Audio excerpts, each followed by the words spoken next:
Welcome to Retrospect Rewind. We go back to 1999, when students from all over the area participate in a music festival.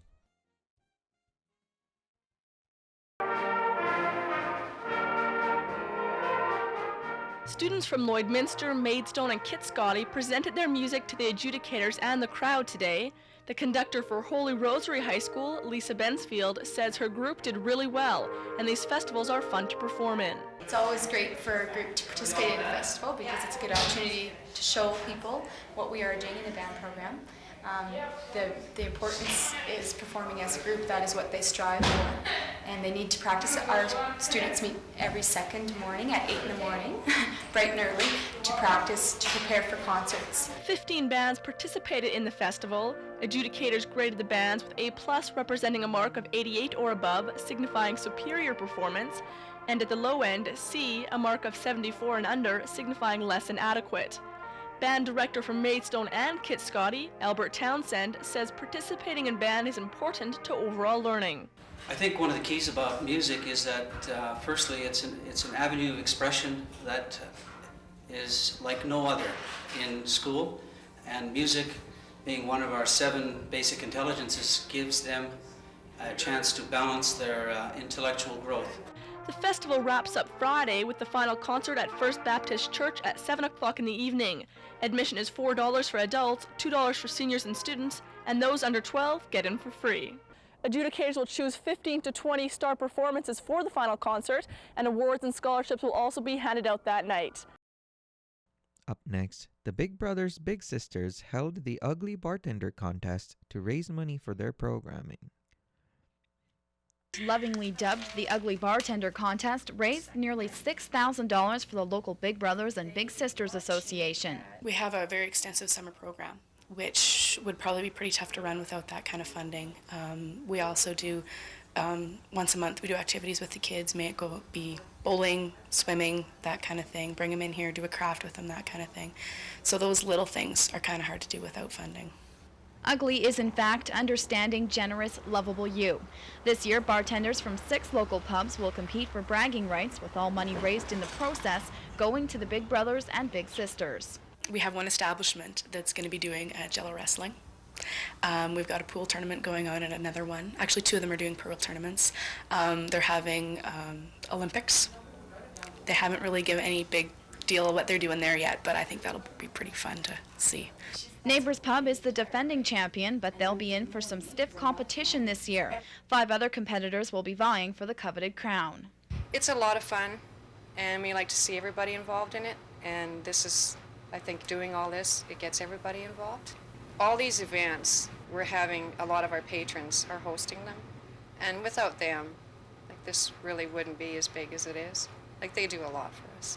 All fun and wacky antics aside, the money raised is vitally important to the Big Brothers and Sisters, and so are volunteers.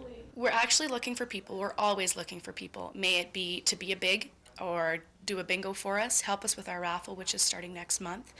Anything like that, we're always looking for volunteers because they're the main base of our fundraising. Most of our kids right now that are waiting are male. We're in big need of guys to be volunteering for bigs. We're more than happy that we have women. Like, they're great, but it seems that there's more kids that are the male gender that need a big. We'll be back with more Retrospect Rewind after this short break.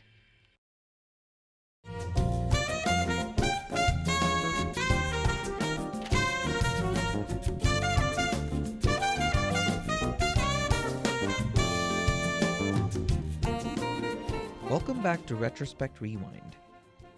We take a look in 1995 when a roller hockey league gears up for its 2nd year of action. CITL's first season of operation was, to say the least, a learning experience. And as they get ready for year number 2, growing pains have claimed a number of teams, including the defending league champion Killam Tomahawks. They'll be replaced with Camrose. We've got Wetaskiwin coming into the league. Leduc's going to have a new franchise. We're going to have a team, it looks like, in Devon, Spruce Grove, Sherwood Park, possibly in Mornville. Contributing to the changes, many owners just not willing to look at the big picture. Expenses, the bottom line. And if the league is to survive, teams will once again be operating on a bare-bones budget, and that includes travel. We can keep the travel to about an hour and a half between destinations. It keeps the costs down. It allows us to play during the week without having to impact with motels and heavy-duty traveling. The Lloyd Comets survived the first year. They'll be back this summer. Head coach Jack Lindquist feels they'll be competitive again, even if the city teams go ahead with plans to sign NHLers. Well, Spruce Grove had 4 guys out of the East Coast League, Central League. I think they had 1 guy out of the I. They finished dead last. Those guys are definitely talented, but it's a different game too. NHLers in the league may be bad news for some teams, but it may be just what the league needs as they hope to follow in the steps of the Roller International League. It gives it a fan recognition. It gets us as roller hockey started. So if we could get a few guys that are tired of the East Coast style of hockey and they're back in this area or Northern Alberta pursuing a career and they want to play competitive roller hockey, we've got the avenue for them. And this year there's a lot of guys expressing an interest. And in 1999, spring break hits the border city, but this time it looks a little different. It's usually the school kids who get to take advantage of spring break, but today's spring break is for adults only, specifically women. It's a day out for women, so to get recharged for spring. Educational, informative, entertaining, and enriching. The Women's Only Day consists of guest speakers and informative literature. It also provides ladies with a place to showcase their talents. We cover financial, health, crafts and hobbies, gardening, landscaping, those kinds of things. And some of the presentations were even interactive. They've asked me to come out and do some talk on active living and how to incorporate it a little more into their daily life. So I was just giving them a few ideas of simple exercises they could do at home, at work, at play, things like that. I try to give things that will make people want to do them, and that's the best tip I can give. I can give 1,000 ideas on you have to work this muscle, this muscle, this muscle, but I try to make it so it's practical for them, that they can think about, yeah, when I'm talking on the phone I can move around or I can do some calf raises. I don't have to be sitting, I don't have to be idle all the time. This is the 17th year of Alberta Women's Spring Break. Every year it's held in a different Midwest community, and the response has been overwhelming.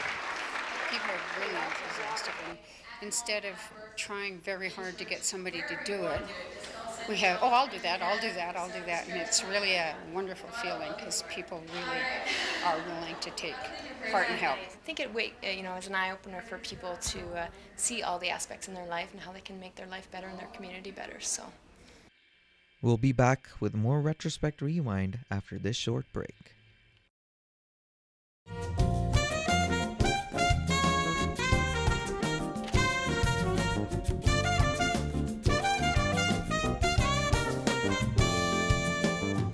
Welcome back to Retrospect Rewind.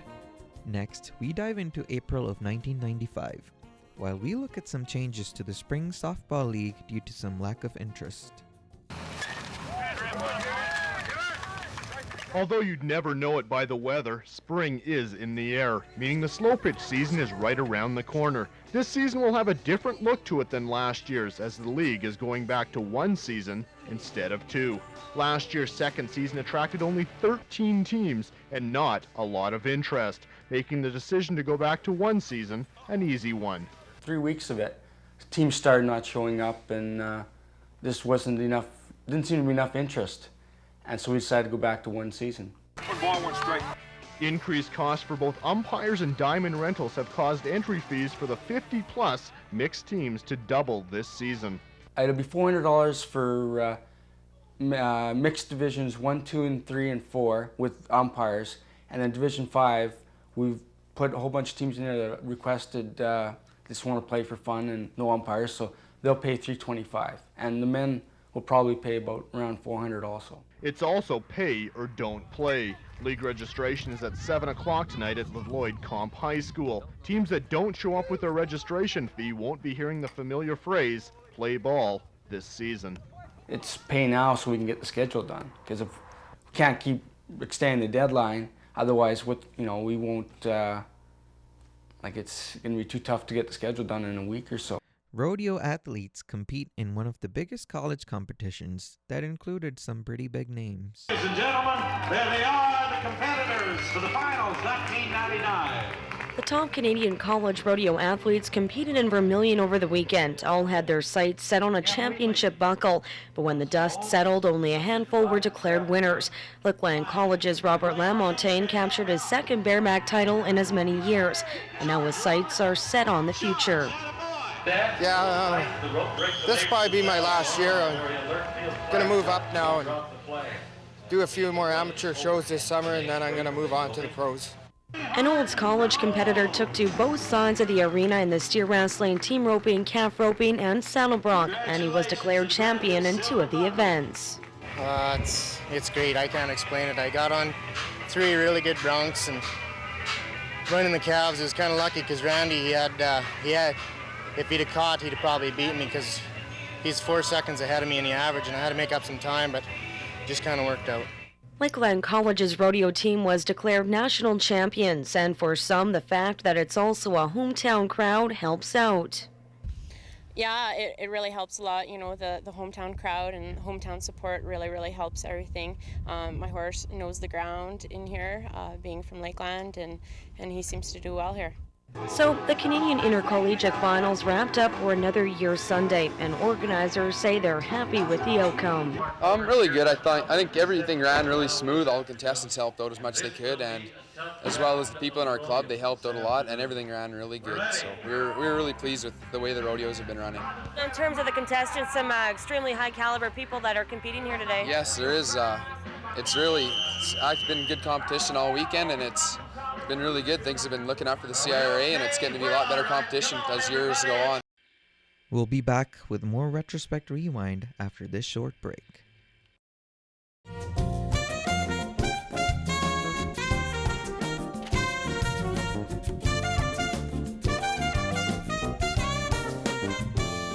Welcome back to Retrospect Rewind. We travel back to April of 1995, where the local golf course is set to open for the season. Fairways, pumping water like crazy out here out of traps. Getting the 18-hole layout ready for the new season is the #1 priority of the maintenance staff. And once the weather warms up, Bielik says golfers can expect a few more cosmetic changes, starting with a par 3, number 16. We're going to do some renovations on that area. Right in front of the green where the sand trap is that bad spot. We're going to fix that up. There will be some green surrounds that will be resodded because of terrible dead spots because of disease, that sort of thing. It's weather like this that has got Bielik concerned, and the long-range forecast calling for more of the same until Sunday, which could put a damper on when the course opens.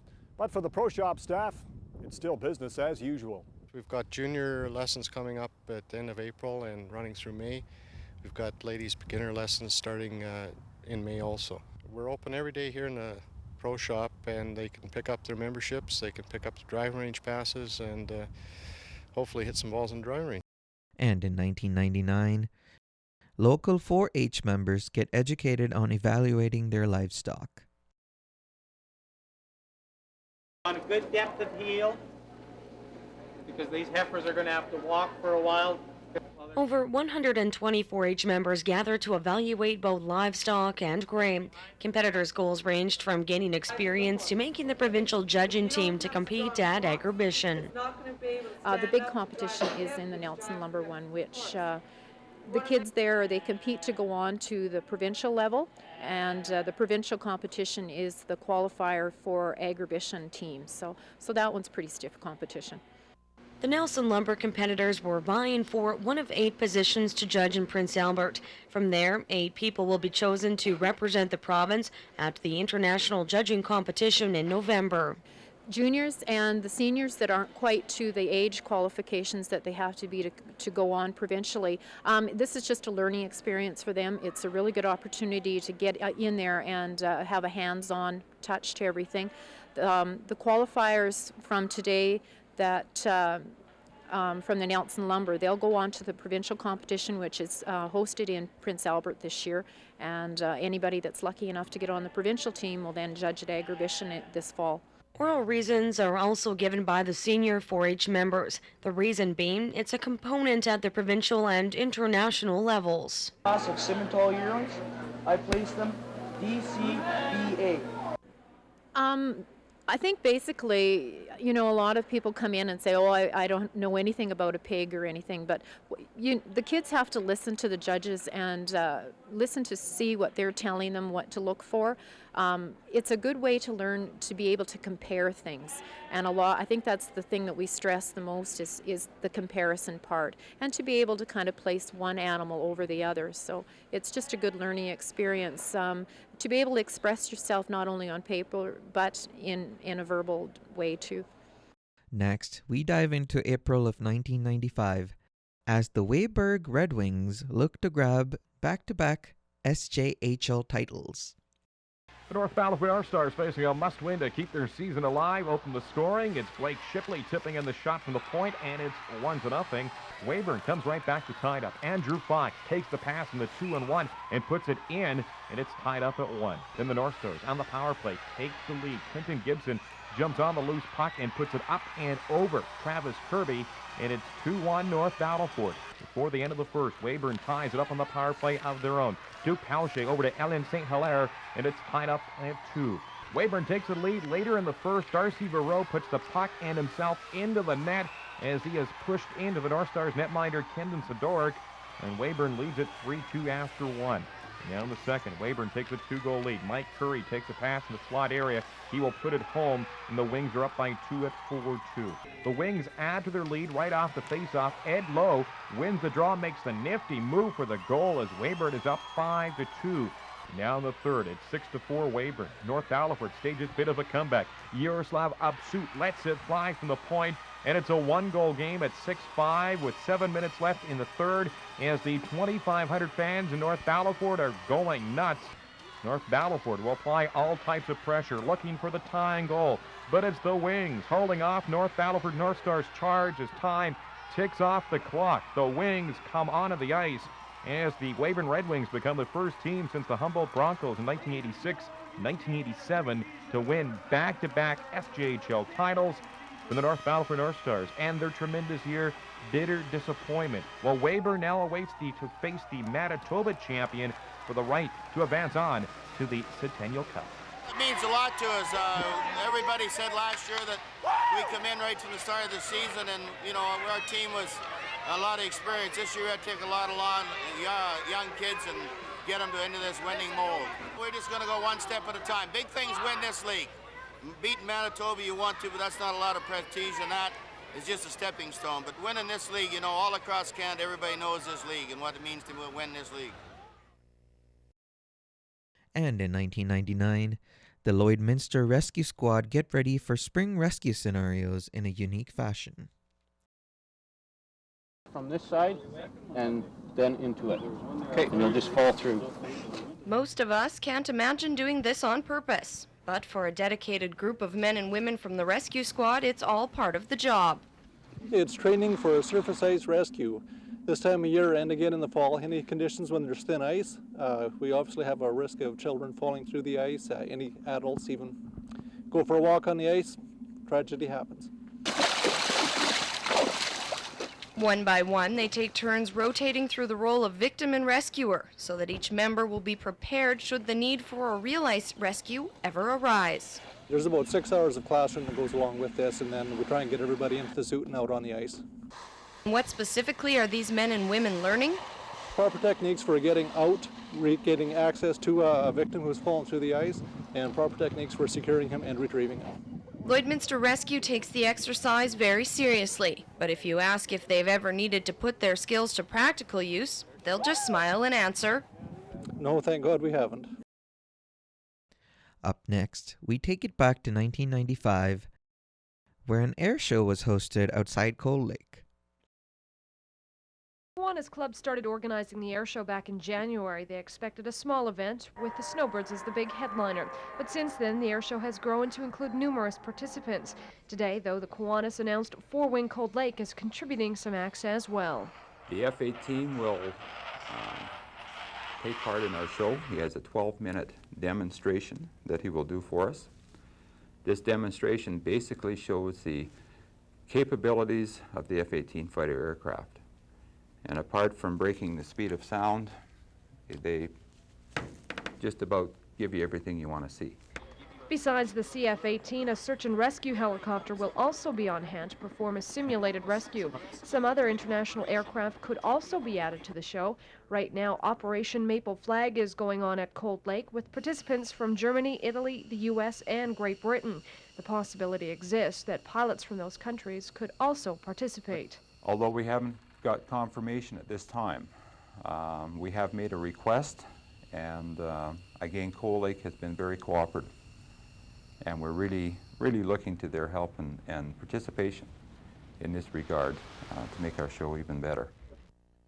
With the air show quickly approaching, public interest seems to be building. Already about 1,000 advance tickets have been sold, and more sales are expected before the May 9th deadline. I expect quite a rush this week on advance ticket sales. We'll keep printing them as long as people keep buying them. And back in 1999, a local antique show took place right here in the border city. People of all ages came out to the show. This is the third year the local club has hosted the event, and organizers say there are all kinds of items. They would see furniture, collectible, glassware, toys. We have magazines, we have collector's cards. There is something here for everyone. A number of items were available for people to purchase, including collector prints. We have 4 limited edition of the Titanic, which I know a lot of people really love the Titanic, and then we have the Star Wars. Welty says her artwork is unique for a couple of reasons. We have for the Titanic, the youngest survivor of the Titanic, Melvina Dean, has honored me with giving a signature, and she's done that on all of these prints. And for the Star Wars, well, we have some that are available that are signed by the actors themselves. 10% of the profits from the sale of the prints goes towards food banks in Saskatchewan. Proceeds from the show and sale go toward the Optimist Club, who use the cash for local programs helping youth. Organizers say their event has once again received great support. We're quite pleased. The dealers are happy, and so we have more dealers this year than we've had before. So we're really happy with our turnout. Thank you for joining me in this week's edition of Retrospect Rewind. Join me again next time to take a nostalgic walk through the past.